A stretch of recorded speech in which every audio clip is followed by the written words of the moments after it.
We are again at Am Pride today, getting ready for the Memorial Day weekend. So come by and hit us up here.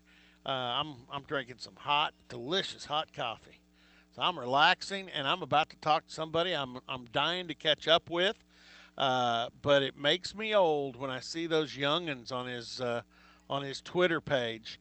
Adarius Bowman, former receiver at Oklahoma State, a tremendous player to watch. Enjoyed the heck out of him being in Stillwater, and then followed his career in Canada. And someday soon, he's going to get a phone call that's going to say, "Hey, Adarius, we need you to come over for a ceremony. We're going to put you in the Canadian Football League Hall of Fame because he will Oh be a man. Hall of Famer." Darius, how are you? Oh my goodness, my brother Rob. I'm doing amazing, man. It's good to hear from you. Honored to be with you today. Well, this was triggered by Coach Gundy. He decides to Yeah. put up that display, and because of the COVID-19, Oh the man. football office has been kind of closed, and I snuck in there the other day and saw it for the first time and took some pictures. We did a story on it, and Coach Gundy said, "Hey, we need to honor these guys that have played in other leagues." And I don't know if there's any other, but I do know Rodney Harding, a former Cowboy defensive end, is already in the CFL Hall Yeah. of Fame. And like I I think said, you're going to I think join he got him. elected in either 14 or 15. It was a couple of years Cowboys? ago. I'm sorry, did I lose you? Yeah, no, you're there, but you said 14 or 15. What? I think that's when he got elected. Harding got Yes, it was. yeah, it was It one of it those years I was. remember. I keep up with all my great Oklahoma State former players. McGriggs. Griggs, he played Lamar linebacker there. McGriggs. He played back with Coach Gundy and played with Hartley Dykes. He was good friends with those buddy. He was Lamar McGriggs. Griggs. Right. He played back in the day. Yeah, he was actually helping coach over there in Winnipeg when I was there back in the day. But yeah, man, we got some history up in the CFL, man. It was an honor when I seen that article and that post go out. Yeah, and here I'll tell you the funny thing about Rodney. He lives back in Oklahoma City now. He went to Millwood Whoa. High School in high school, Nice. and Nice. he has been officiating football almost since he finished his playing career, and now he does some college football. He's done a lot of high school. He officiated a lot of my son's games in high school, Oh, and nice. and then of course Nice. Zach was at OSU, and Zach was on a couple of those teams with you. Yep. So yeah, so Rodney Oh, is a that's nice good to hear man. Zach today. Oh, hey, let me ask you. This is my first question. Tell me about those two kiddos on your Twitter page. Oh my goodness, Robert, man. I can't say I've enjoyed the sports career. It's been amazing, but had a lot of highlights throughout my career. But I can't say if I could put it in sports terms, those are my two biggest touchdowns I ever had, man. They're amazing, man. My two daughters, my oldest is 2 years old. The youngest is 8 months now, man. And like I say, was able to find me a great partner up here in Canada. We got married. We're going on our fourth year now. And yeah, man, a family, man. I can't say at some points I feel like I waited too late, but honestly, I feel like it's the best time, man. I was able to exceed and give all I wanted to give at my career, and now I can enjoy being a father, man. Hoping here in the near future I can get myself into the coaching lane. I love to make my way back down to Oklahoma State if possible. Well, and again, I think you probably did things right because I remember when you were here at Oklahoma State, and you were you were you were out there a little bit. I mean, Yeah. my wife and I were talking about this last night. She goes, "You're having a Darius on tomorrow." I said, "Yeah." And she goes, "A Darius was Dez before Dez was Dez," and I said, Yeah. "That's a good way to put it." Oh A my Darius, goodness. I think, yeah. Yeah, 100%. I actually keep up with Des. We stay in touch. Luckily, the social media thing keeps all of us kind of locked into each other. Lacey, I talk to him a lot. Pettigrew, actually all the guys. Me and Des stay in touch, man. But I tell people all the time. A lot of people meet me and they're like, "Oh, you played with Dez, right? And I'm like, actually, Dez played with me. Well, you know what? Yeah. You mentioned the coaching thing. Zach, who was a deep snapper on those teams with you at Oklahoma State, Yes. he's the head coach at NEO A&M Junior College up in Miami now. What? And That's yeah, so crazy. so That's if and crazy. let me tell you something. If you want to get into coaching and learn all of it at once, go over there and spend some time with him because in fact, he just hired a new receivers coach, Oh back man. in January, and he told me they went fishing yesterday, and he goes, I don't know if that guy can coach receivers, but that son of a gun can fish like nobody's business. So, you know, well, hey, now I want to go back. I want to hit some highlights here, and you do Let's need do to it. come back down here because Oh, you need one to hundred see that. percent. You need to see that wall, and you need to see Coach Gundy, the coach's offices here. That'll make you I want to need to, coach even I need more. to see everything. Uh, I catch up on pictures every now and then. Sometimes I can't even recognize it. Even the stadiums had a lot of changes. I remember when they was talking about it, but I didn't get to experience any of the changes. I want to ask you this because there is Yeah. one game when I think about the teams you were on, Mhm. and there is one game that just pops out when I think of those years. But I want to ask you, of your games when you were at Oklahoma State, is there a game that pops out that's like more special than any of the others? Uh, I can say I have my number one, but I can always remember my senior night, my last night there. I will never forget that moment. But that one game, to answer your question, would definitely have to be Kansas. That Okay, Kansas the game crazy at Kansas. comeback. Oh Yeah, yeah. yeah. 'Cause, a lot of people see the stats, and I don't.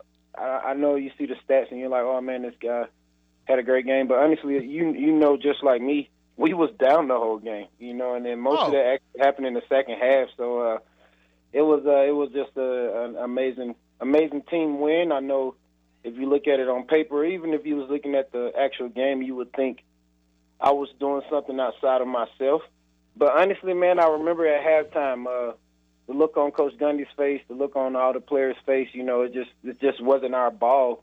And no offense to Kansas, Big 12 was always a very competitive conference. But I just remember the guys looking that day. It's like, okay, if we're gonna go down, let's at least go down fighting. Let's fight for this. And man, it was one of the greatest comebacks I was a part of with that group oh of guys.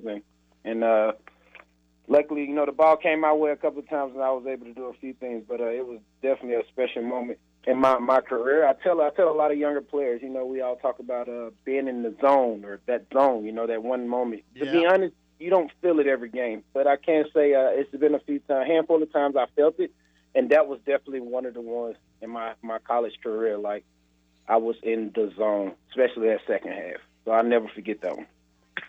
Yeah, and I think it was Bobby Reed's finest moment too, Oh because man, oh he was as on. highly touted as Bobby was, he didn't. I know because I've talked to him. He's in coaching too, by the way. Yeah, I remember. And Well, I think he had did some grad coaching over there in Oklahoma State some years back. I think he was out there. yeah, and he was at SMU for a while here. I've And, kind of lost track where he is now, but yeah, Bobby had a great game, and Sunshine, the kicker, had the onside yeah, kick where he dribbled it and recovered it yeah, himself. yeah. Yeah, that was some good stuff. That was some good stuff. But the game I think of is almost the total opposite of Darius. Okay. It was not a comeback game. It was a game where you guys were the front runners and went out and just you took one of the great programs in college football and slapped the heck out of them. And that was that game up in Lincoln, Nebraska. And I know Yeah. it wasn't the The second you greatest. It started wasn't. saying it, yes, Yeah, go yes. ahead. No. Then you know what? I went with that my number one, but honestly, being up in the CFL, you get a couple of guys that played at Nebraska, so you get some guys played at Kansas, you get some guys played at Texas. So we all had those moments where we can reminisce and go back. But it's actually there's been a couple of guys in the Oklahoma State game, because that year they was I want to say they was ranked very high that year. They was like having an amazing year that year, and I just once again I think back on it, man. I just remember our team, me, Bobby Savage, Victor the Great, those guys. I remember us on the road when we was playing on the road. when we're home, we had our fans behind us.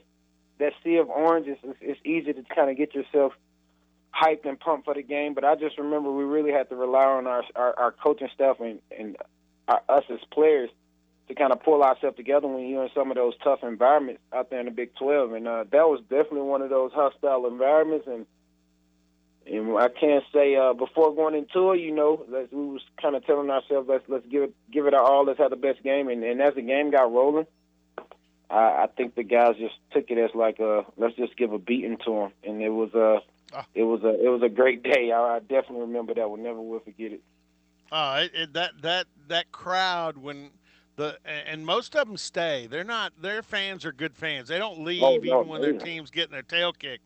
And I remember coming off the field afterwards, and there were a lot of people just standing up there like they were in a daze, like they couldn't no, believe what they'd just seen. the whole stadium was in the days. I remember the whole like third and fourth quarter. It was so quiet in there, but they were still there. But yeah, I definitely don't think their fans nor their players expected us to roll in there that day. But yeah, that was definitely that was a good one. Yeah, I think I Savage need had to. an amazing game on the ground. Oh yeah, and I need to ask you about one coach because Oklahoma State fans may forget you transferred. You were from Chattanooga, Tennessee, Yeah. Notre North Dame High Carolina School. University. You were Yep. one of the top recruits in the country, and everybody. I mean, you were a big dog. Went to North Carolina, and Yes. then the coach that I think recruited you to North Carolina came here as a receivers coach. Gunnar Do you Brewer. keep up with Gunnar Brewer? Have you talked to Gunnar lately? Man, I talked to Coach Brewer. Honestly, I wish I was. I should have kept up with everybody a lot more. But Robert, man, this guy's he's a father figure to me, and his nickname for me is Pops now. So he's a guy, like I said, I just talked to him last week. The Brewer family has always been amazing to me, and like I say, he even gave me that great opportunity to get introduced to the great city of Stillwater. Without him, I don't even think I would have thought of the state of North of Oklahoma. But he was telling me like the great atmosphere out there and the great opportunity that can be out there, and I was very grateful to be able to.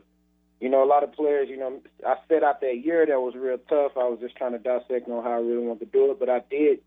I knew I wanted to stay close to him, you know, and he made it. Him and Coach Gundy made it happen for me, and it was one of the most thankful moments in my career. I'm here, Robert, man. Are you trying to block Okay, me, yeah. brother?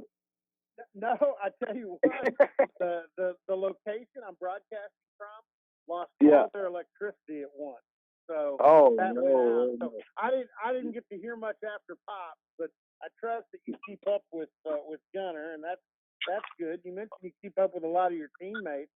What Yeah, about man. what you're doing now in Canada now that you've retired from football? Uh, so since you got me on here, I'll give it to I'll give it to you straight, right? I haven't retired.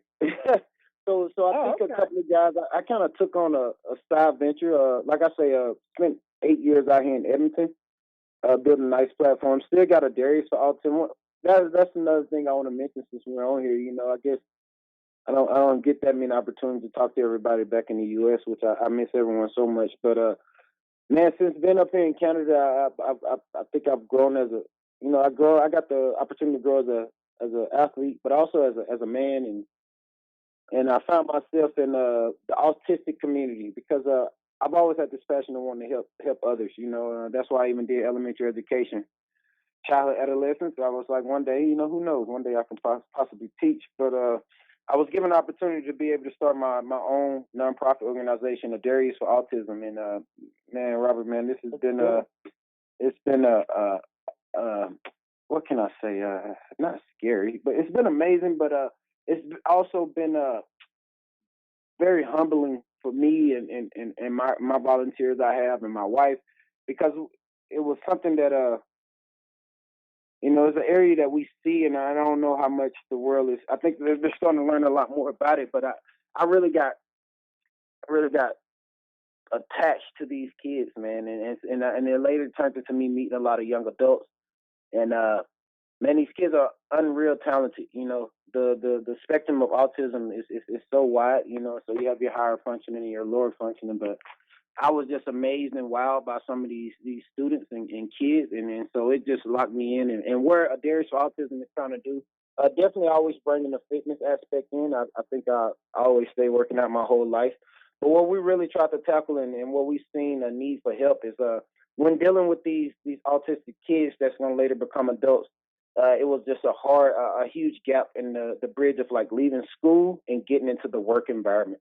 And probably me and yourself, we don't think so much of it, but with them, man, it was actually a very tough moment. A lot of these kids will become 40 and 50 years old, and they just been living in their parents' basements or living with their families their whole life because I say us, we the people, like we consider the norm. We regulate what's the norm, and some of these autistic kids to us don't look like the norm, so it's hard to like see them working in the workplace. So what we was able to do is go out and get with a couple of corporations and businesses and just kind of do a trial error and get the kids in there. Anywhere from Tim Hortons, a coffee shop, to custodian work in the gyms.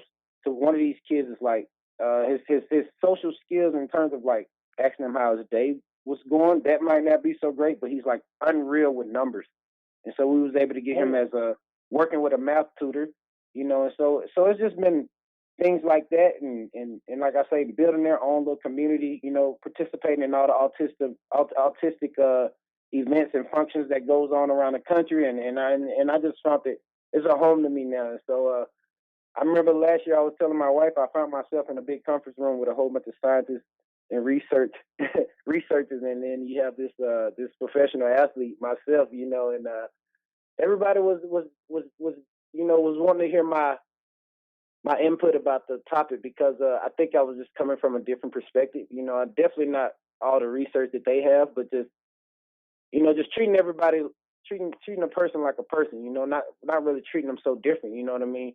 Uh, and I think the hugest thing was one of the moments that I really missed was when I did one of my biggest fitness workout programs. It was like a 2-hour fitness thing, and these parents were so nervous about doing it, and they're like, I don't think my kid can keep attention for 2 hours. But, man, we actually ended up going 2 hours and 30 minutes, and every kid finished every drill and with attention. And so it's just nice to get with those parents. And now I'm almost like a friend of most of these kids that was in our program. So I still enjoy doing that. Had dabbed into the insurance world for a moment, and I think I simply did that, Robert. Man, I hit a point in my life. Us as athletes, you start wondering like, man, what else can I do? And so I definitely know we have skills as athletes, but it was like I had hit a moment where I wanted to just take on something totally different. Uh, we all want to do our own businesses, but I kind of had to mold myself. When it comes to sales is it's a different beast. It's a different type of character. So I think the insurance gig, Foster Park Brokers here in Edmonton, man, they have a very rich history, and it was amazing opportunity for me. And so I'm actually still kind of working with them right now, but at the moment, Robin, man, I kind of got myself settled in, before this whole COVID thing hit, and even while it's been hitting, we had some time home to really think about how we want to tackle our future, and that's when I said, the coaching thing I kind of always kept in the back, but I think it's time for me to, I want to bring it to the forefront, and then I really want to start my journey of getting into that because I feel like, man, after all these years, I like to say I'm somewhat of an expert in this field, and I would love to give it back to our future, And so, yeah, that'll be nice. And being back in Oklahoma State, that'll be a dream come true. I miss Coach Gundy, man. I tell everybody all the time they see Coach Gundy. He got his mullet now. He's so cool. And I say, I remember being with him his rookie year, man. And it's nice to see Coach Gundy become the man and the player and the coach that we see him as today, and all the players that's generated through there, and every guy that's came to the CFL, we all say the same thing about Coach Gundy, man. He's such an amazing player coach, And when it comes to the coaching world, you got so many different styles, but I definitely I'll take Coach Gundy over a lot of people. Well, I can hear the passion in your voice, especially with the Adarius autism. That group, and I've got a nephew that's autistic, so that's that's something I'm aware of. So I'm really proud of you to get involved in that. That's cool. And I tell you what, I'll send you Zach's contact and please call him and pick his brain because he's got a lot of he's got a lot of friends in the business. In fact, one of his good buddies is a coach on the staff at Minnesota, which is a little Okay, yeah. closer to Canada than Oklahoma. But yeah, I'll send you his contact. And it's great to catch up with you. And congratulations on all you've done. And like I say, you look at what you've accomplished in Canada, winning the Grey Cup, being for the course of a decade, one of the best receivers in that league. And there is no doubt that you're going to be a Hall of Famer up there. Appreciate that. When you went up to Canada, I was like, "What's he doing, man?" And you knew what you were doing because you became one of the best in a great league. So yeah, I'm gonna be honest, Robert. When I first came, I didn't know. I was like, "What am I doing?" But I can say the culture here it kind of fit in and I settled in very nice. I'm gonna tell you real quick what really got me when I first came back up here in '08, was it '09, '08, is I didn't know much about Canada, and I didn't realize that players that was in the NCAA, I didn't realize they was here. It was guys we kind of had lost touch with or forgot their name, and come to find out they was all up here in Canada. So it actually ended up feeling more like, not so much like Canada. It was like, it felt like a lot of us players talk about it all the time. We feel like we're in the U.S. still, because it's guys that you kind of played against when you was coming up, And then another little side note that I'm so grateful for that the city of Edmonton allowed me to do. Y'all superstar, y'all current superstar there right now, Chuba Hubbard. I was able to see this kid when he was in 10th grade. I was helping coach a high school here in Edmonton. Chuba was in Belle Facey in Sherwood Park. And I was coaching against him. So I was up in the box. And I was with one of my former teammates. He's now coaching at a Harry Angley High School here in Edmonton, Alberta. I was up in the box, and I seen Chuba get the ball like 3 times. And I told my head coach, who is this kid, man? He's like, I don't know, some running back they got. I was like, man, we're going to lose today. He's like, why would you say that? And I just seen the mechanics in that kid. And I was like, man, this dude's a stud right here. And so after that game, I remember going to meet Chuba and his mom, and kind of telling her, Chuba's a great track athlete as well. I know at the time, I think he was leaning more towards track. His mom was being our typical mom. You don't want anything bad to happen to your son. But I like to say I hope that little small conversation and meeting them helped him get to that way. I remember telling guys at Oklahoma State about this kid being up here, and so it was nice to see him go to my alma mater. If you had anything to do with that at all, we need to send you a bunch of thank yous, man. That kid's something special. He's a great kid, but golly, it is fun to watch him play. Oh my goodness! I knew I seen him when he was in 10th grade. I knew it would be fun, and I'm glad he made it happen there, man. Me and him keep in touch with each other, man. I wish nothing but the best. But great character guy, and once again, I feel like by getting around a great community like Stillwater, you're gonna continue to develop great guys, and that's one thing that I'm so grateful for about the city of Stillwater. Is it teaches us character. It's about being an athlete. That's what we was there for. But if anybody been to Stillwater, it's a lot of character there, and we all leave out that door. And we all are welcome to come back, and I think that's because of the culture there in Stillwater. Hey, Adarius, we appreciate it again. We'll catch up again. And, hey, so proud of you, and let us know when you come to Stillwater. We need to see you. Oh yeah, definitely. I was just telling my wife, I was like, the second as this stuff kind of clear up, this year's the year. If next year, if not this year, next year, guaranteed, Robert, man. I come down there and hopefully I can get on the show live and we can just all catch up and talk a lot more. But yeah, please stay in touch with me, man. I'm here at your service whenever you need me. And go Pokes, man. All right. Hey, Darius, thanks. No problem, man. You have a great day. All right. Adarius Bowman, everybody. And again, he's fired up. He's fired up about a lot of things. And